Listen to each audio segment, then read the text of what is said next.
Yeah, man. What's up? I'm your host with the most rapper, Coach Leader Johnson. You are on Follow the Sports, and we will talk those Sixers. Quarter two. I'd like to talk about, man. Listen, big win for the franchise, big win for Joel Embiid, big win for Tyrese Maxey, big win for the VJ. We got a Fab Five. We're gonna talk about it, man. We are going to definitely talk about it when we get back on Follow the Leader.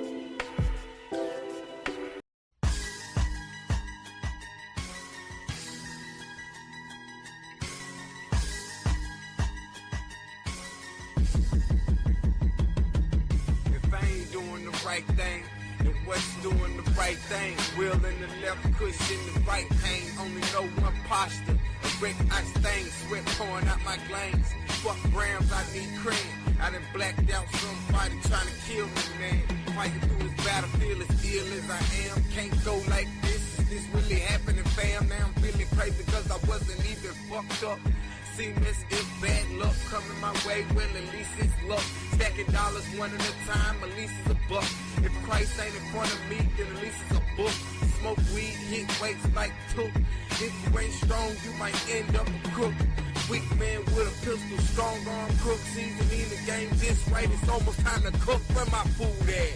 All these niggas trying to get my stride, trying to tell me how to live my life. But they don't know the consequences when you play that game. Little homie, you can lose your life. But they don't know I lead and they follow. They follow my lead. I lead and they follow. They listen to me. Back, we are here. Follow the Leader. And man, listen. Big game yesterday. Joel Embiid, Tyrese Maxey, in the game 7, scoring 30, 11, and 5 assists. It's like the first duo to do that in game 7. Check the record, man. If I'm not absolutely correct, I know I'm close. That is crazy. Where do we go from here? It's a lot to go. Big win, 109, 100. 33 points for Embiid, 30 for Tyrese Maxey, 23 for VJ, 13 for Paul George. Just a real complete effort, and they have a Fab Five. We want to talk Big Four. They have a Fab Five. Look at that game. Derek White had a big game. You know, Jalen Brown did the best he could. But Philadelphia, look at this series. Look at this series, man. Philadelphia did the best. I mean, in the playoffs, period, since Embiid has been there. Complete effort, better coaching. I mean, shout out to Brett Brown and Doc Rivers, them guys, you know, Hall of Famer Doc Rivers. But Nick Nurse is a really X's and O's coach, man. He really knows how to use the best out of his roster. Now, let's get to one thing. Looking at the averages, we'll talk about Philly, but the averages are big going into the New York game. If you look at the team and look at how Tyrese Maxey's played, I told people he's a point guard. He's not a point guard. He's definitely a combo guard, but you know what a combo means? He can play both positions. So Maxey has just proven, and then to be able to rebound, him and VJ at their size says something. I mean, Maxey's been athletic since high school, man. He's been a beast like that, but he don't really flex that unless he look at you when he about to run, dunk the ball, he dribbling, and he see you in front of the basket. He like, you must think you can stop me.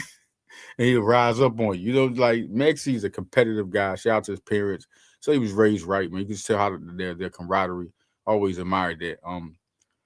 This is a big time game because it's Philly versus New York. Silence. This is Philly versus New York. This could be the Yankees and the Phillies. This could be the Islanders and the Flyers, or the Rangers and the Flyers. This is New York. New York Mets and the Phillies is big, even though the Braves are like the Cowboys. That's big, man. This is going to be a big market. It's going to be a lot of TV made. A lot of people with their commercials and TV. It's going to be a lot. People don't understand. It's two biggest cities in the country. You know, you got Philly and New York. If you don't know about the biggest cities in the country, maybe it changed. For years, it's been L.A., Houston, Philadelphia, New York, and Chicago. 5 biggest, most people in the city. Talk about markets, that's a different story. But 5 most populated cities, biggest cities. That's it. And then you look at the markets. We all know Philadelphia's a basketball mecca. New York's a basketball mecca. So both of them being on TV at the same time is huge for basketball. Huge for basketball. Um, if we talk one thing about the Boston Celtics, it was always something to get over. But in the season, it was 2-2. Then you look at the New York games. They played New York. Embiid wasn't in two of them games. I mean, it's been always been an up and down thing with Embiid. But I think this year they. I mean, I know anybody can talk how they want. You don't like rest or whatever, but and I understand it because I'm about that. I think some people overuse it, or some people. Embiid has clearly had injuries. He's not. He's not like any other superstar. So you're trying to weigh how many times you're gonna play him when you're gonna play. So I think people should get off of the Embiid anytime he's out because we all know he's injury prone when he step on the floor. Let's just keep it real. But I love the hell out of Embiid. I'm just not bashing Embiid, bro. This is just being real. He even knows he has these injuries. He's sick of it. He's tired of it. You heard him talking like, I don't know how long I could do this. I mean, that's a big statement. We want to say also, if he feels like how long does he feel? He wants to play basketball, but if his body won't let him, I think mentally he hates sitting out. It's like, oh, what? So I have to be completely honest about the Sixers, man.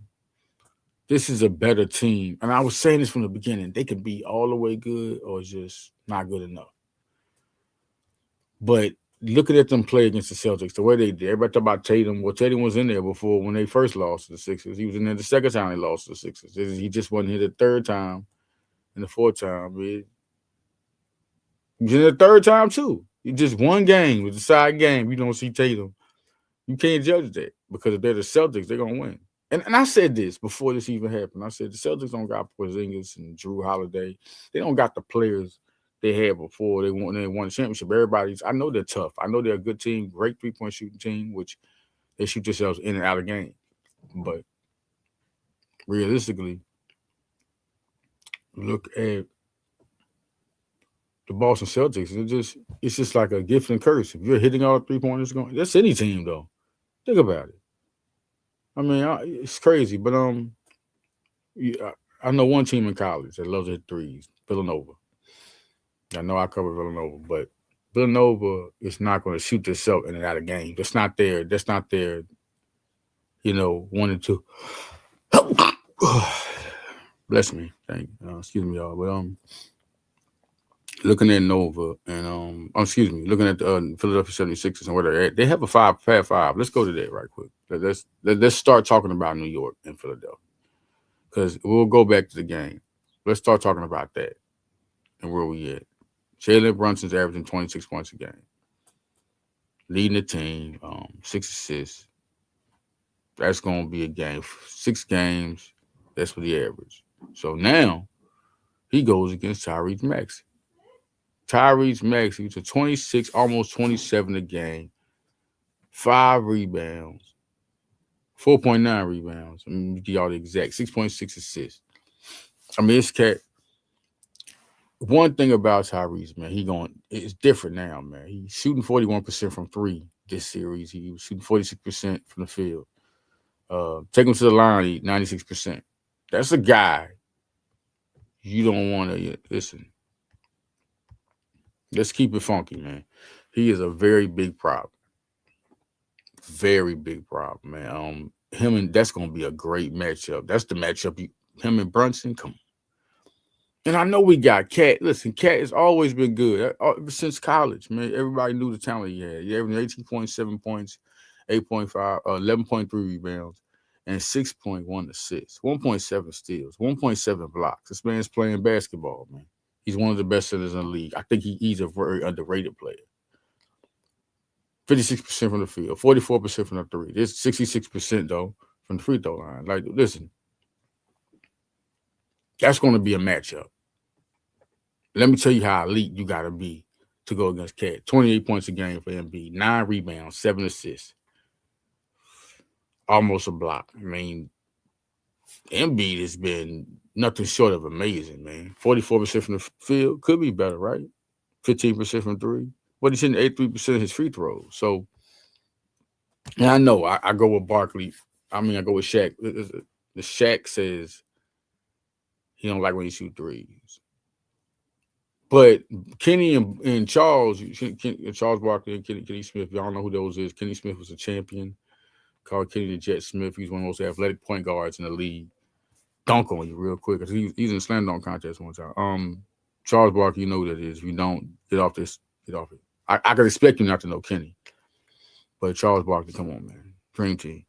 And then Shaq, you know, everybody knows killing the league. Okay, so but Ernie Johnson, they was all talking, and you know, Charles and Kenny was more like they was more into like, listen, but you don't want him to shoot the three, but he should shoot it. He just shoot himself out the game. And I think the perfect game for Shaq to look at was the last game. He was 34 and 12, man. That 12 rebound, listen, that 12, that super 12, that's crazy. That 12. Like 12 rebounds was big because we don't see him getting the double double he used to get.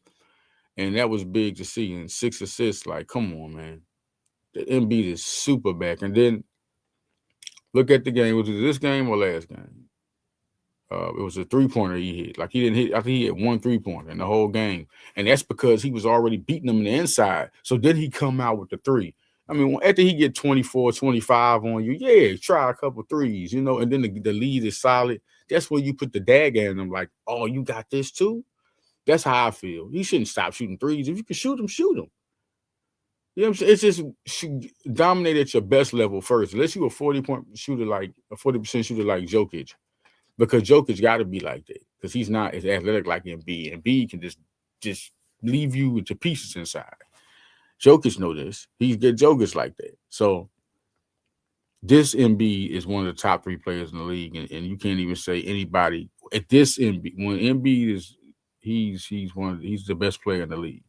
You can say what you want. Oh, look at SGA and bring up LeBron. He's still this good. That's what makes LeBron right there in the top because he's still this good at this age.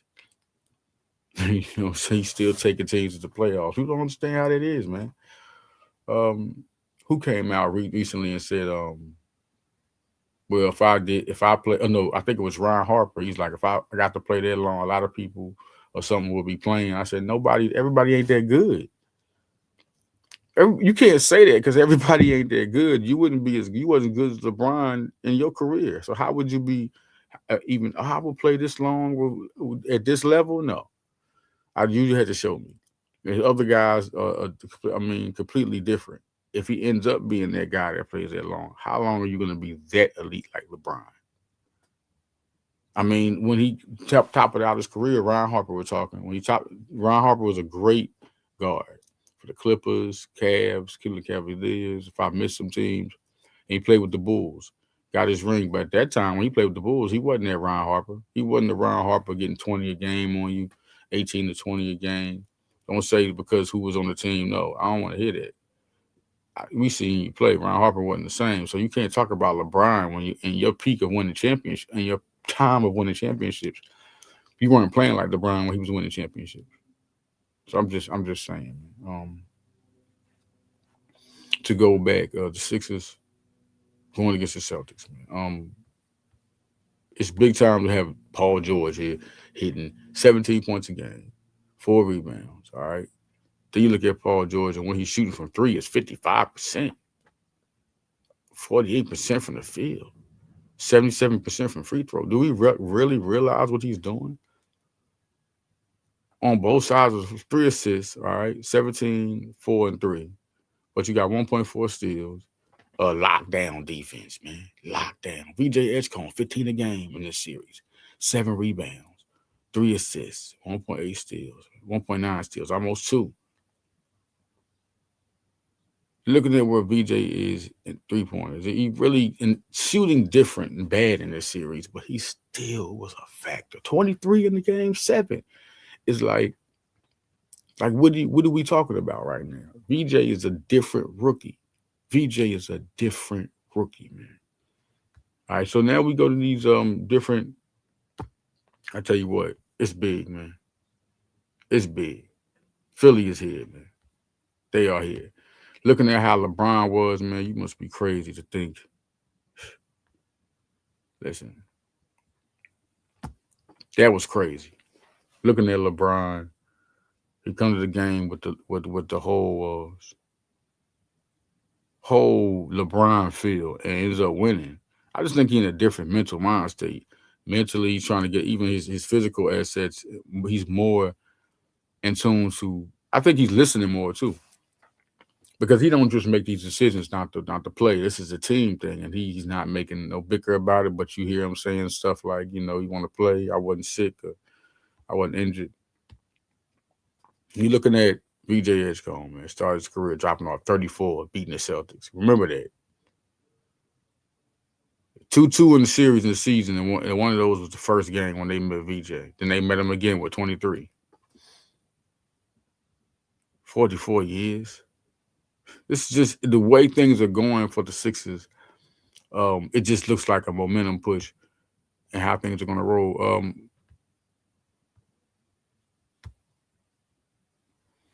And B says, I have a message for our fans. Last time we played the Knicks, it felt like Philly was Madison Square Garden East. We're going to need the support. Don't sell your tickets. This is bigger than you. If you need money, I got you.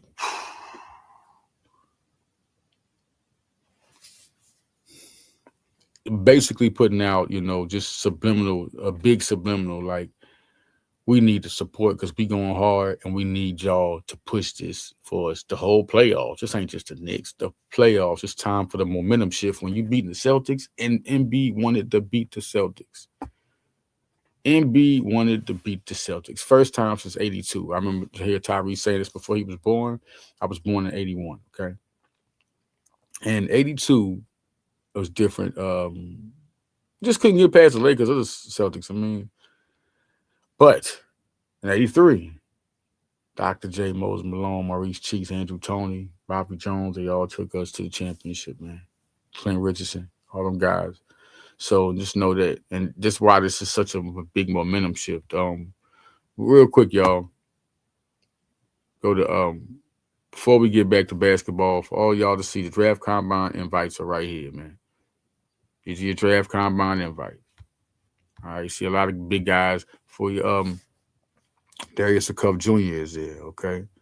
See a couple of names that are Cameron Boozer there, these are guys that have been invited. Okay. Chris Sinek, another guy. AJ's gonna be there. Zuby's gonna be there. Zuby Ejiofor, he's gonna be there. A lot of good Jacoby Gillespie had a good season, man. Yaxel Lindenborg, one of my guys that I feel like, yeah, he's a guy you watch out for. Yeah, Yaxel's been good since last year. Bless me. He's been good since last year. Dylan Mitchell out of St. John's. You look at that other guy, Koa Pete, Malik Thomas. The one I want the Sixers to get, Malik Thomas. Put him on the bench. Let him sign Grimes. Bring the Sixers back next year. With Malik Thomas is from Pittsburgh. He's one that great duo with Darius Cuff Jr. in Arkansas. He's from the PA area. He's the number one player out of high school, and yeah, that's the guy I want the Sixers to get. You say who I want them to get? Darren Peterson's going to be there for everybody. Jaden Quaintance is going to be there. It's a lot of good players I'm looking at. Bennett Sturts is going to be there. Keaton Wagler is going to be there. I mean, they all been invited. Going to be there is a different thing. Caleb Wilson, all you guys have been invited to the NBA 2026 NBA draft combine. So y'all look out for that, man. Guys, the future. It's the future, man. It's the future. So speak with that. Now, back to the unbelievable Sixers, man. What they done did, how things are. I'm thinking it's just a big thing, and it's real big for them to do this and do it against Boston.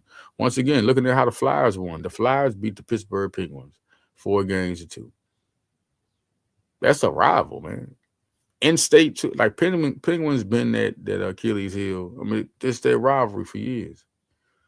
and for them to beat them 4 games to 2, and they was up 3-0. Philadelphia comes back down 3-1 and beats the Celtics. It's just something big to see, man. The Sixers are right there. Um, it just looks big. It looks real good for the league. The momentum, everything is going. Who they can beat? We got the Pistons. We got Cleveland still there, but Philly can beat any of these teams, especially since Boston's out. And when Boston came in, I was telling people they just don't look like they're Boston. They're still an elite team, but they're not their Boston. Not to have Porzingis and Jrue Holiday in there and making things extra difficult. They ain't got those guys no more. Then got to be Brown and Tatum. And Tatum, I mean, Philly's not a pushover. It's not like, it's just that Boston was extra good with them two guys there. Big stretch five, Porzingis, and then you got Drew Holiday, great two-way player in the league, type of guy that can go up for Hall of Fame consideration, man. Remember when he got drafted by the Sixers? Him and Iguodala on the same week, thinking that was going to happen. That future didn't happen. They went right to the process. And this is the best point of the process. You got Paul George playing at elite level. Paul George is playing so like he is pulling up right in your face. Then you got Embiid, right? So now you got the two stars together playing. They still ain't got their niche together. Like this team ain't still ain't as good as it can be because they haven't even got the chemistry with everybody there. Now they're just kicking up in the playoffs, and the teams ain't used to that. You got Tyrese Maxey and Edgecombe as the backcourt. That's a four. That's a big four. VJ has made it confident enough for everybody in the league. This is a big four. This ain't no big three. But then we forget Kelly Oubre, man. Kelly Oubre has been a big time player for the Sixers. Two-way. 6'8". He's at his peak as a player. He was also a one and done. Let me tell you who's a one and done. VJ, Maxey, MB, Oubre. Paul George wasn't. At that time, one and dones wasn't even popular. If you was out of there as a freshman, you looked at it like, oh, all eyes on the only freshman in the class. You know what I mean? But Oubre was in that time. Oubre went to Kansas just like MB. Oubre is feeling, he's a player, man. He's a player. They could sign Oubre back to like a 2-year contract. I think this is smart to get him back. I mean, he's just he on both sides of the floor. He's just a player, man. So I don't think you would want nobody. You want everybody to come back next year and just play. If it don't go like that, it don't. But you need that, man. You need that. And the guy you draft this year is coming off the bench. I'm looking at their team. Without Cameron Payne, there's no. It's only a 3 guard with Quentin Grimes. They need to let Kyle Lowry in some. We just need another point guard to out there. Kyle Lowry needs to get out there. Nick Nurse needs to know this guy. Like, is he really that hurt? I know he's good in the locker room. Some guys are signed just to be good in the locker room, like Haslam. Haslam played Miami all them years, and some years he just wasn't. Yeah, he was okay. He was solid. He wasn't good as he was. You really could do without. But still, the reason why a guy like that is there is because in the locker room he talks to players. So, you know what I mean? Like, he's good at getting people, and he knows the culture of Miami. Haslam is a Miami Heat legend, man. So guys like that, like Kyle Lowry, you see him don't get that much time, no trades or nothing, but he's bigger than just playing. So, but he still can get you 5 a game off the bench and, 2, 3, 3 assists off the bench, 5 and 3. That's all we need. And he can hit that 3. He can lead the team. He know how to play. He's not going to make mistakes from the basketball court. He's going to play hard defense. So I just feel like he should get time because Cameron Payne was one thing. Cameron Payne was he was a spark off the bench. I know he was hurt. They took a time to get somebody up or whatever, but I just feel like Cameron Payne was a bad move to let him go. But listen, man, more and more on this game. I'm gonna be keeping up with it. I told y'all after every series, I'm doing that who's flyed in the flyer, and after the Sixers series, I will come and I will talk and break things down. What happened was the Philadelphia just said forget it and stepped on the gas. I remember I was talking with coworker, man. He was like, yeah, man, the Sixers and Celtics playoffs. I said they need to end this, man. Quit all this BS, and it's 3-3 now. You get here, it's almost evident. Like they was down 3-1 to get there was big, and they need to finish it, and they did, man. It was really good. VJ is just. I'm gonna say something, man. Rookie of the year, okay, I understand. I understand. Cooper should have been in a way. That in a way means I think that VJ should have won because he's playing for a playoff team. The best players. He was there when it counted. Cooper, Dallas ain't really got nobody but Cooper. We looking now. You look at that team, people is about to leave. Clay, like, dang, what happened? Anthony Davis is gone. I mean, that's crazy. It's just crazy now. Like that was a future. Like people was looking at the five, and I was like, you know what I mean? But it made sense for Anthony Davis to be gone because they're going to build around Cooper. They want to build that team around Cooper. So everybody's going young, and that was just too late. I think they should have flexed that team of Davis, like, but I don't know. You should have took a couple of years, let Cooper play with Davis. It's only gonna make them better. You just put the pressure all on them, and this is gonna be something to see if Dallas can even be relevant now with years coming up. We'll see how it go, but yeah, man, it's just this is a good series. Philly and New York, man. Brunson versus Maxey is a key matchup, but still, Embiid versus Towns, but Towns gonna get his stuff, but you know how it's gonna go. You're not gonna be able to mess with Embiid. You know how it's gonna go. You know how that's munching. And I know that if this Towns here and this gonna hype you up, man. Eagle fan, man. Got much love for Cat, man. His whole family are rest in the heavens to his mom. Much love there and the love to his pops. Listen, man, you gonna have to go again. He know Embiid. He know Embiid, bro. He know who he messing with. He messing with a dog. Towns is messing with a dog with Embiid. And he know that's a rivalry matchup. It's kind of like how Ewing and Robinson and yeah, that's like one of them matchups. Ewing versus Elijah Wan, one of them matchups. You know what I'm saying? Every time they go at it, Jokic and Embiid. They're like these are the true centers in the league. I know Chet is good, all star, but he's not them. He's not Jokic, Cat, and Embiid. He's not them. Yeah, that's what I mean. I know Jalen Duren is doing this thing, but he's not them. You know what I'm saying? I'm just saying, man. Um,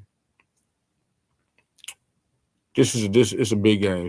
So the big man, little man, because back in the day, it was almost to have a point guard or a center was big and huge. And this is what this team has started with. You talk about Maxey versus Brunson, Karl Anthony Towns versus Joel Embiid, and then it's another battle. It's a third one. That's the two-way battle, right? I guess it's a four, but the two-way battle was VJ versus Michael Bridges, two very good two-way players, man, from starting from college. So Bridges is a national champion, 2 time.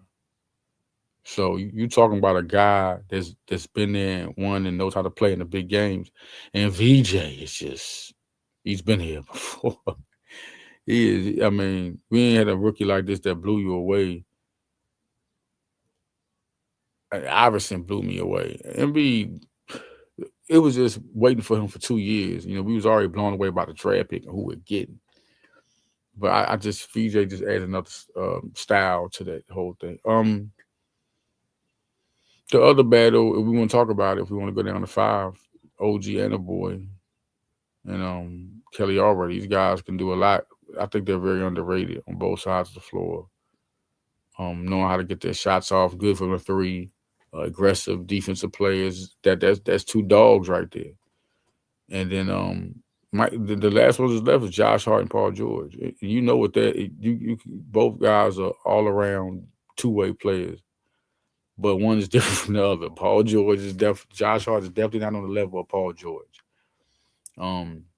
He's gonna play great. Another champion, you know what I mean? National champion 2016 Villanova. Legendary, iconic Villanova figure. But that's a little bit. But Kelly Oubre, OG is looking like the guy right now. But Kelly Oubre is just as good is OG Boy. I don't think people are giving him his credit for being as good as he is on both sides of the floor. OG might average more. He might average more. Um, Season series, a little bit. If you go to the series, it's a little different. Because Aubrey fall back 9 points a game, 6 rebounds. He gets assists. If you look at Aubrey, man, he's not hitting big this series either. You look at OG Boy, man. OG Boy, the type of cat, man. OG Boy, he has been dynamic in this series. He been the baller. 21 a game. I mean, he next to Brunson with 26. 8.7 rebounds, 1.8 steals, 1.2 blocks. Well, he been a dog the whole series. 56% from the three, 61% from the field. You ain't gonna listen. As good as he is, if he does that against the Sixers, it's a little bit over, man. Like I'm just saying, it's over. I mean, unless everybody else just don't like, he's not gonna do that against the Sixers. What I'm trying to tell you is that this is a different team, totally different team. They played the Hawks. It was a little bit disappointing. A little bit disappointing. I understand, the Hawks got a good team, but them boys was having a hard time. Then they kind of woke up. I heard Stephen A go off. We start crying. They kind of woke up. I'm saying, but the Sixers and the Hawks, the big thing that matters with that is going to be Maxey versus Brunson, and Embiid versus Towns, and really it's the Maxey Brunson because I'm telling you now, Embiid about to have this Towns gonna play hard, but it's not gonna look the same. Embiid always has his way with Towns. But Maxey versus Brunson, it's going to be back and forth with them, and it's going to be a dog fight between them two guards. So listen, man. Next time I see y'all on the Sixer tip, this is Follow Your Sports. We're gonna be back. We got Villanova Radio coming. Who's flying in the fly? They face the Hurricanes. The Phillies are starting to make their wins come. So big shout out Zach Wheeler coming back, throwing with a vengeance. Chester Crawford is still playing. So listen, I'm gonna see y'all back here on Follow Your Sports, man. Follow me on Twitter. Follow me on Facebook. Follow me on Instagram. Always go ahead and juice for y'all, man. I'm out.